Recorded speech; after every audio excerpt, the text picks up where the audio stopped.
Bonjour, bonjour. Allô, allô. Comment ça va? Bien. Et toi? Bien.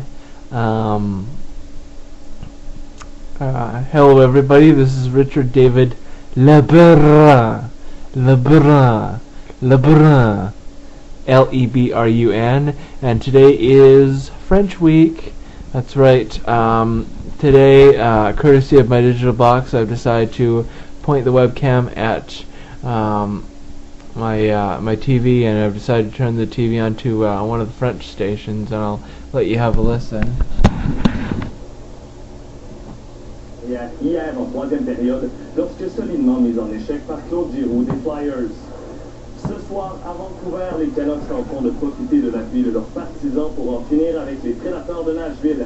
Les Canucks, en avance 3-1 dans la série, pourraient accéder à la finale de l'Ouest pour la première fois depuis 1994, année où ils avaient aussi atteint la grande finale. Tennis, Novak Djokovic et Rafael Nadal croiseront le fer en finale du Masters de Madrid demain. Djokovic a maîtrisé le surprenant brésilien Tomás Bellucci en 3 manches pour prolonger à 31 sa séquence d'invincibilité cette année. Nadal a aussi eu besoin de 3 manches pour éliminer son éternel rival, le Suisse Roger Federer. L'Espagnol a ainsi battu Federer pour une 16e fois en 24 duels. La finale des dames opposera Victoria Azarenka à Petra Kvitova. Baseball à Toronto, le lanceur des Tigers de Détroit, Justin Verlander, a complété le 2e match sans point ni coup sûr de sa carrière contre les Blue Jays. Verlander n'était qu'à un but sur balle d'obtenir un match parfait. Il a eu besoin de 108 lancés pour réussir le 9e match sans point ni coup sûr de l'histoire des Tigers, un gain de 9-0.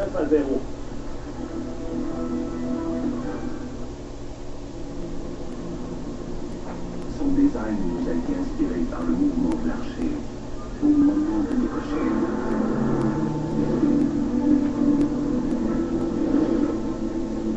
Mais nous croyons qu'il a aussi inspiré les 556 chevaux de son moteur V8 suralimenté.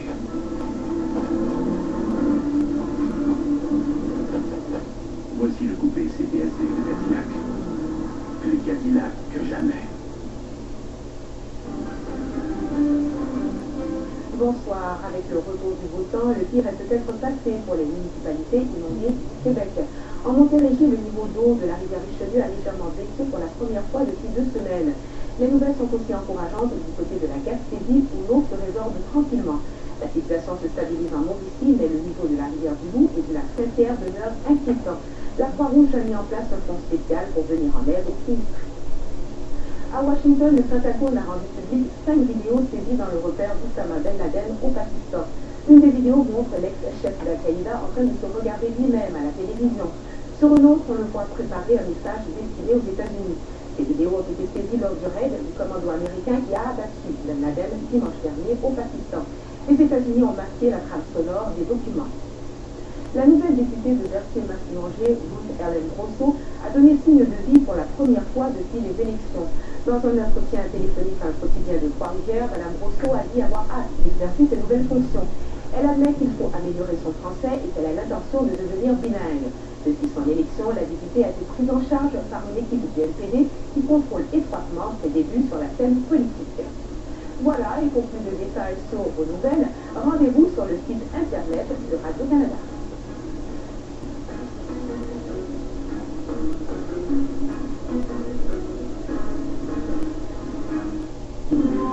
Ce soir, à Découverte, des avancées réalisées par la NASA à partir de l'orbite terrestre, des images d'éruptions solaires et de l'enfance de l'univers, de longs séjours sur Mir et la Station spatiale internationale dans ce dernier épisode de l'histoire de la NASA.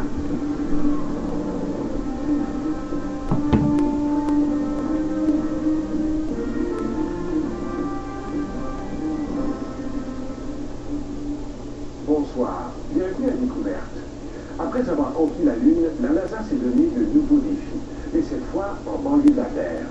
Ça a donné lieu à des progrès remarquables en médecine de l'espace grâce au vol de longue durée, en astronomie avec le télescope spatial Hubble et en technologie, menant à la construction de la Station spatiale internationale.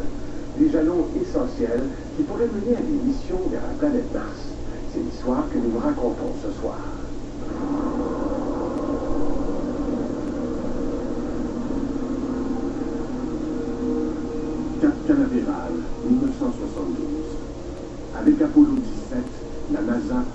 prépare à son 6e et dernier alunissage.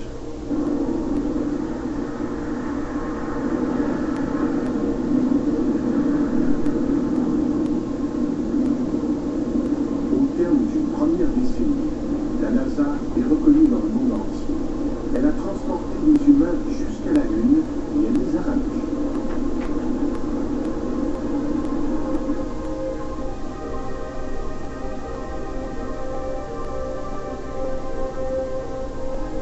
L'exploration spatiale progresse. Et pour voyager plus loin de la Terre, de nouveaux explorateurs devront apprendre à vivre longtemps dans l'espace. 3, 2, 1. Fire away, Houston. Vector grid.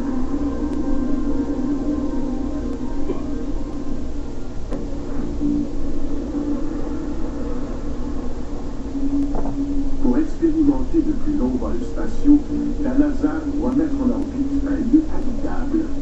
En quête de matériel, elle regarde d'abord dans ses propres ateliers. La NASA va adapter une section de la plus grande fusée jamais construite, celle du programme Apollo. Le vaisseau spatial va devenir un laboratoire pour les humains qui vivront en orbite. Le véhicule a été fabriqué à partir du 3e étage du système propulseur de la Saturne. Il était très grand, comme une petite maison de 300 étages. Chacune de nos chambres a environ la taille d'une cabine téléphonique. On appelle ce programme Skylab. La station spatiale vous permet de mener des expériences sur les personnes, les étoiles, les planètes, sur toutes sortes de choses. Et on y a appris que les hommes peuvent survivre dans l'espace. Skylab va être mise en orbite par une Saturn V. Ils ont utilisé la Saturn V pour le lancement du Skylab parce qu'il était énorme et très dur. Ils devaient décoller le 14 mai et atteindre l'orbite prévue le lendemain. Je devais faire partie du vol, en compagnie du commandant Pete Conrad et du pilote Conrad. L'équipage va décoller à bord d'une fusée plus petite, pour ensuite s'amarrer à sa nouvelle station spatiale.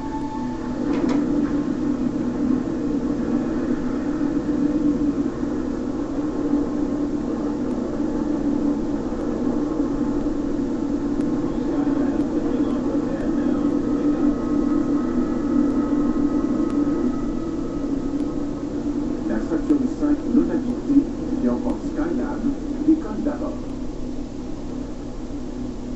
On a regardé le lancement du Skylab, l'étoile d'un immeuble, à Cap Canaveral, et tout s'est très bien passé. Et en rentrant à la maison, on a entendu les premiers indices à la radio que quelque chose n'allait pas.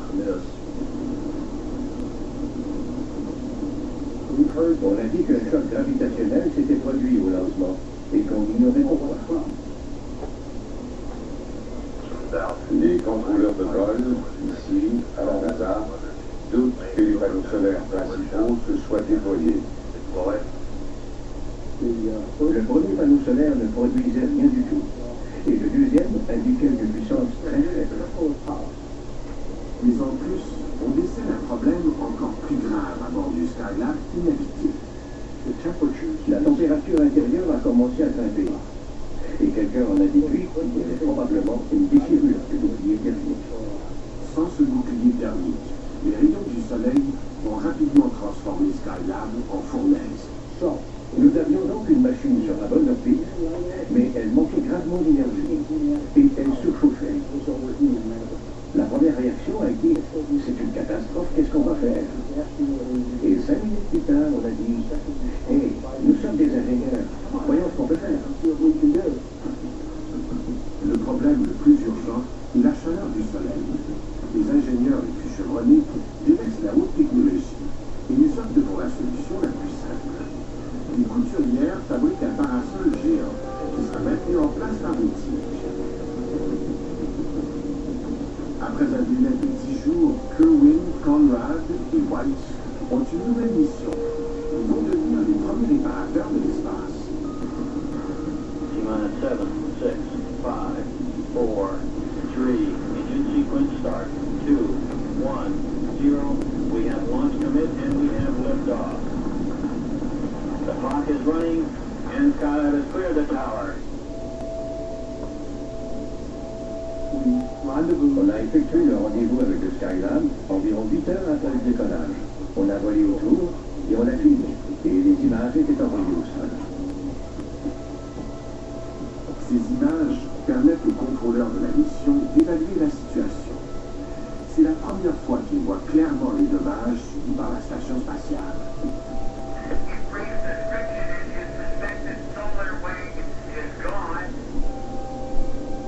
À 430 km d'altitude et en se déplaçant à plus de 27 000 km à l'heure, l'équipage doit entrer dans Skylab pour le réparer. Ça sentait un peu le brûlé, comme quand on brûle un peu de plastique. Vous savez, ce genre d'odeur.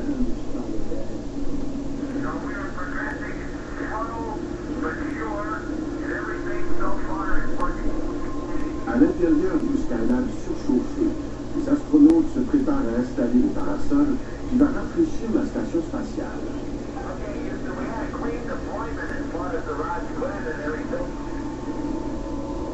Puis on a libéré le ressort et les tiges se sont tendues.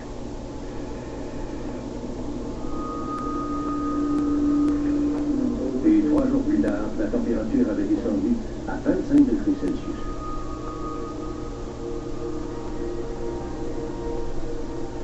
Il faut ensuite régler le problème de l'alimentation électrique. Un panneau solaire a été coincé lors du lancement et il ne peut plus déployer. Sans une réparation rapide, Skylab n'a aucun avenir. On ne pouvait pas s'inquiéter, ce qu'avait écrit. On avait aucun éclairage, rien. Mais on devait trouver un moyen. Sur Terre, dans une piscine d'entraînement, une équipe travaille sur un modèle grandeur nature du Skylab. On trouve une solution inédite. Okay, Houston, we're out there. We have this brilliant site. Le panneau solaire est coincé par un petit morceau de métal. S'ils peuvent le couper, le panneau solaire devrait se déplier et produire de l'électricité. There looks like enough room to get the cutter, and I'm trying to help you stabilize. Just take it easy. À l'aide de notre tige d'aluminium de 8 mètres, au bout de laquelle on avait placé les cisailles, on est parvenu à pincer le morceau d'aluminium qui retenait l'ensemble. Puis j'ai tiré sur la corde. Et je l'ai coupé. Je jure que j'ai entendu un craquement, mais je ne vois pas comment j'aurais pu.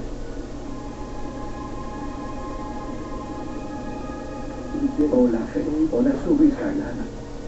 Et ça a été l'un des plus grands spectacles de ma vie.